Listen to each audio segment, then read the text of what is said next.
Hello fighters and welcome back to the channel learning book. और अभी हम discuss करेंगे class 6 NCERT history our past का chapter number 3, जो कि है from gathering to growing food. इसमें पहले बताया गया है नियोनो की कहानी। उसमें क्या वो खाना खा रही थी अपना, जिसका फेवरेट फूड था, जैसे कि उसमें बॉइल्ड राइस हो गया, स्क्वैश हो गया, पम्पकिन, बीन्स और मीट। उसकी जो ग्रैंड मदर थी वो अपने घर के बैक में ही एक छोटे से प्लॉट में ये सब चीज़ों को उगाया करती थी, जैसे कि पम्पकिन हो गया और बीन्स हो गया। ये सब खाते खाते ना सबको एकदम से याद है कि ये जो खाना अभी वो खा रही है वो कितना ज़्यादा डिफरेंट है उस खाने से जो उसे स्कूल ट्रिप में मध्य प्रदेश में मिला था। अब ये सब चीज़ें आ गई तो अब जानने वाली बात ये है कि वो तो खाना बहुत हॉट एंड स्पाइसी था और यहाँ का ऐसा खाना नहीं है। आखिर ऐसा क्यों? तो नीचे है वैरायटीज़ ऑफ फूड के बारे में। आजकल जो हम ज़्यादातर खाना खाते हैं, जैसे कि फ्रूट्स हो गए, वेजिटेबल्स हो गए, ग्रेन्स, मिल्क या फिर मीट, ये सब कहीं ना कहीं किसी न किसी प्लांट से आते हैं या फिर किसी एनिमल के थ्रू आते हैं। अब कुछ डिफरेंट प्लांट्स जो हैं वो डिफरेंट कंडीशंस में निकलते हैं, जैसे कि राइस। अगर हम राइस की बात करें तो इसको ज़्यादा पानी की ज़रूरत होती है गेहूँ और बार्ले से ज़्यादा। ये एक्सप्लेन करता है कि जो फार्मर्स हैं वो क्यों अलग अलग जगह पे या फिर अलग अलग एरियाज़ पे अलग अलग तरह के क्रॉप्स को ग्रो किया करते थे। सेम पैटर्न होता है एनिमल्स में भी, जो अलग अलग एनवायरमेंट्स को अडॉप्ट कर सकते हैं, जैसे कि शीप और गोट जो हैं वो सर्वाइव कर सकती हैं बहुत आसानी से किसी ड्राई या फिर हिली एनवायरमेंट्स पे, लेकिन कैटल ऐसा नहीं कर सकती हैं। ठीक है जी, आगे देखते हैं। The beginnings of farming and herding. शुरुआत कैसे होती है फार्मिंग और हर्डिंग की? जैसा हमने चैप्टर 2 में देखा था कि कैसे कैसे क्लाइमेट जो है वो वर्ल्ड का चेंज हो रहा था और इसकी वजह से जो प्लांट्स हैं, एनिमल्स हैं, जो जो जिनको इंसान खाया करता था वो भी चेंज होते जा रहे थे। ऐसा माना जाता है कि हो सकता है मैन, वीमेन और चिल्ड्रंस जो हैं वो काफ़ी सारे थिंग्स को उन्होंने ऑब्ज़र्व किया, जैसे कि कहाँ पे कौन सा पेड़ उगता है, कौन सा पेड़ खाने वाला है और कौन से पेड़ का क्या पार्ट खाने वाला है, उसका स्टॉक, उसकी बीन्स या फिर उसका शीड, आखिर क्या खाया जाता है, ये सब को उन्होंने ऑब्ज़र्व किया होगा।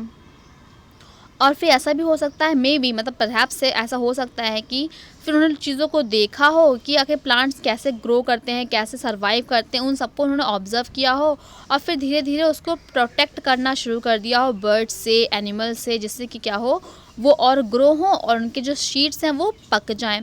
इस तरह से जो पीपल थे उन्होंने फार्मिंग करनी शुरू करी। विमेन, मेन और चिल्ड्रन, ऐसा भी हो सकता था कि वो इन सब चीज़ों से धीरे धीरे अट्रैक्ट होना शुरू हुए हों और इसी के साथ साथ जो एनिमल्स हैं उनको भी इन्होंने पालना जो है शुरू कर दिया हो, उनको शेल्टर देना शुरू कर दिया हो अपने फूड के लिए।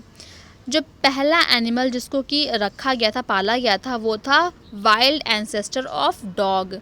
लेकिन बाद में जो आदमी थे, जो पीपल थे, वो एनिमल्स को और ज़्यादा पालने के लिए इनकरेज होते गए और उन्होंने धीरे धीरे थोड़े से रिलेटिवली जेंटल जो एनिमल्स थे उनको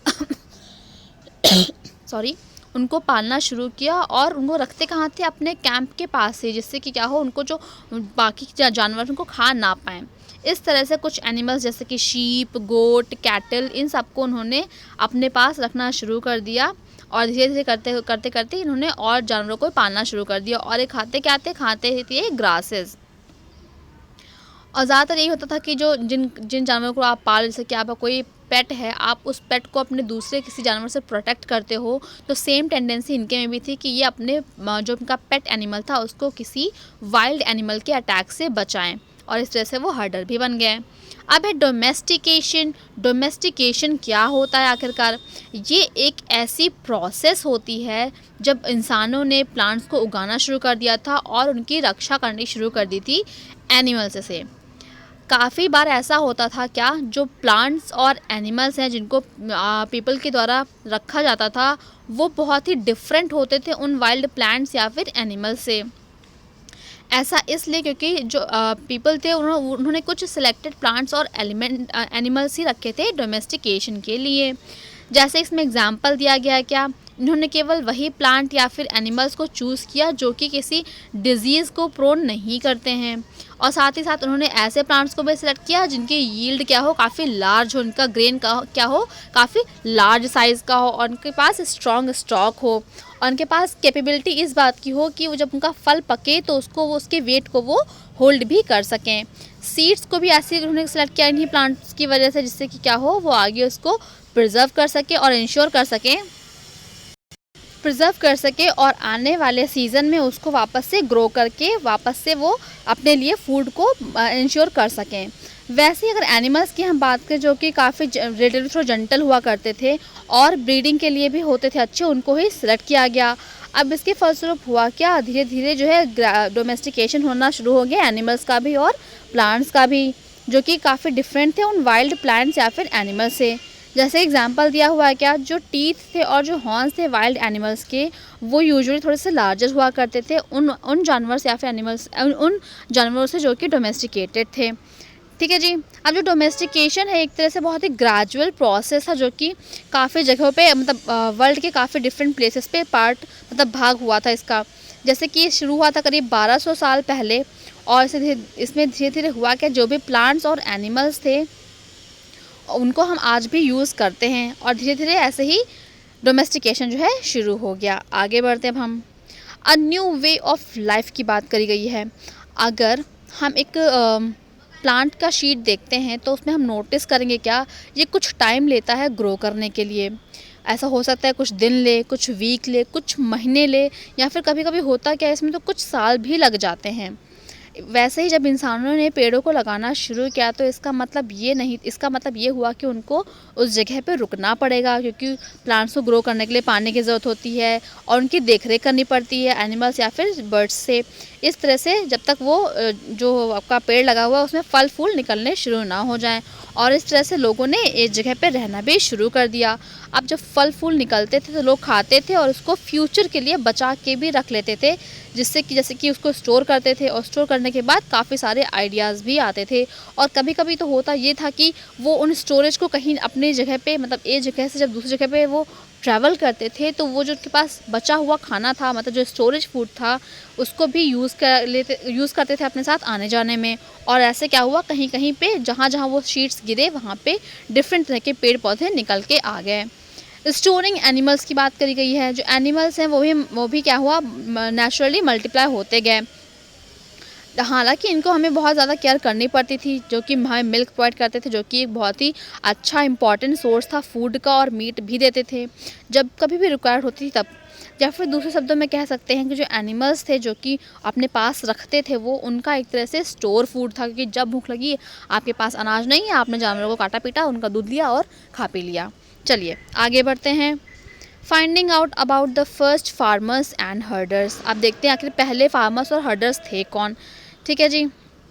इसमें एक दिया है आपको, कहाँ गया मैप, कहाँ गया मैप मैप मैप मैप अरे मैप गायब हो गया,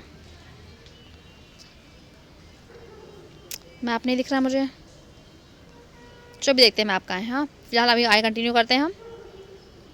हाँ तो यहाँ पे हुआ क्या, कुछ ऐसे साइट्स हमें मिली हैं जहाँ पे काफ़ी अर्ली फार्मर्स और हर्डर्स रहा करते थे। ये ऑल ओवर सब कॉन्टिनेंट्स जो हैं पाए गए हैं। इनमें से जो मोस्ट इम्पॉर्टेंट थे वो थे कहाँ के, नॉर्थ वेस्टर्न के, जो कि आज का प्रेजेंट डे कश्मीर है, और ईस्ट और साउथ इंडिया में भी पाया गया। ठीक है जी। हम अभी देखेंगे क्या, ये कुछ साइट्स ऐसी थी जहाँ पे सेटलमेंट्स होता था फार्मर्स और हर्डर्स का, और साइंटिस्ट ने ऐसे कुछ एविडेंसेस को भी पता किया है जहाँ पे प्लांट्स और एनिमल्स बोन्स भी मिले हैं। ठीक है जी। सबसे जो एक्साइटिंग फाइंडिंग थी वो क्या था, उसमें बर्न्ट ग्रेन्स भी मिले हैं। ठीक है जी। अब साइंटिस्ट जो हैं उन्होंने क्या किया, इन सब ग्रेन्स को आइडेंटिफाई किया, और इस तरह से हमें पता चलता है कि उस टाइम पे काफ़ी सारे नंबर ऑफ़ क्रॉप्स को उगाया जाता था डिफरेंट पार्ट ऑफ सब कॉन्टिनेंट में। अब ये देखिए टेबल दिया हुआ है ना, ग्रेन्स और बोन्स जो मिली है कहाँ पे और साइट कहाँ पे है। वीट, बार्ले, शीप, गोट और कैटल कहाँ मिला है, मेहरगढ़ में, जो कि आज का पाकिस्तान में है। राइस और फ्रेगमेंट्री एनिमल बोन्स कहाँ मिली हैं हमें, कोलधिवा में, जो कि उत्तर प्रदेश में है। राइस और कैटल, ठीक है जी, ये कहाँ पाया गया है, मेहरगढ़ में, जो कि उत्तर प्रदेश में है। वीट और लेंटिल कहाँ मिली है, गुफकराल, जो कि कश्मीर में है। Wheat and lentil, dog, cattle, sheep, goat, buffalo, ये सब मिला है बुर्ज़ोहोम में जो कि कश्मीर में है। Wheat, green gram, barley, buffalo, ox, ये सब कहाँ मिला है? चिरांद में जो कि बिहार में है। मिलेट, कैटल, शीप, गोट, पिग, ये सब कहाँ मिला है? हालूर में जो कि आंध्र प्रदेश में है अभी। Black gram, millet, cattle, sheep और पिग ये मिला है पय्यमपल्ली में जो कि अभी आंध्र प्रदेश में है। ठीक है जी, आगे बढ़ते हैं। टूवर्ड्स अ सेटल्ड लाइफ की तरफ बढ़ते हैं। जो आर्कियोलॉजिस्ट हैं उन्होंने कुछ ट्रेसेस फाउंड किए हैं किसके? हट्स के और हाउसेस के कुछ जगह पे, कुछ साइट्स पे। जैसे कि क्या? बुर्ज़ोहोम जो कि प्रेजेंट डे कश्मीर में है, वहाँ पे लोगों ने क्या किया? पिट हाउसेस को बनाया। ठीक है जी, जो कि ग्राउंड में डग किए गए थे, जिसमें कुछ स्टेप्स थे, स्टेप्स के थ्रू उसमें नीचे जाया जाता था। ये क्या होता था? कोल्ड के टाइम पे शेल्टर प्रोवाइड करते थे। और आर्कियोलॉजिस्ट को ऐसा ही मानना है कि यहाँ पे क्या करते थे? कुकिंग भी करते थे इसी के अंदर और इसी के बाहर, दोनों साइड पे। ठीक है जी, ऐसा माना जाता है कि कुछ वेदर के अकॉर्डिंग खाना कहाँ पकाना है ये डिपेंड करता था। स्टोन टूल्स हैं वो भी पाए गए हैं कुछ साइट्स में, कुछ साइट्स पे और कुछ साइट्स के दूर, दोनों जगह पाए गए हैं। इसमें से जो कुछ आपके टूल्स थे वो काफ़ी डिफरेंट थे हमारे अर्ली पैलियोलिथिक टूल्स से, इसलिए इसको हम नियोलिथिक भी कहते हैं। इसमें कौन कौन से टूल्स, मतलब कैसे टूल्स थे? जो कि थोड़े पॉलिश थे और फाइन कटिंग एज के भी थे। इसमें ऐसे मोटार्स थे, पेस्टल्स थे, जो कि ग्राइंडिंग के लिए यूज़ किया जाता था और अदर प्लांट प्रोड्यूस के लिए भी। ठीक है जी, यहाँ पे आपको दिया हुआ है ना, ये टूल्स जो हैं, ये टूल्स यहाँ पे यूज़ किए गए थे जी। ठीक है जी, आगे देखते हैं क्या। और साथ साथ उन्होंने क्या किया? कुछ ऐसे पॉट्स दिख रहा है, ये पॉट्स भी रखना उन्होंने बनाना शुरू कर दिया। और इन पॉट्स का यूज़ कहाँ करते थे? मे भी खाना पकाने के लिए और खाने को रखने के लिए या फिर पानी को इकट्ठा करने के लिए, बहुत से यूजेस थे। ठीक है, और धीरे धीरे क्या किया? क्लोथ्स को वेव करना भी शुरू कर दिया, जिसमें कि डिफरेंट काइंड्स ऑफ मटेरियल जो है यूज़ किए जाते थे। जैसे कि कॉटन हो गया जो कि उगाया भी जाता था।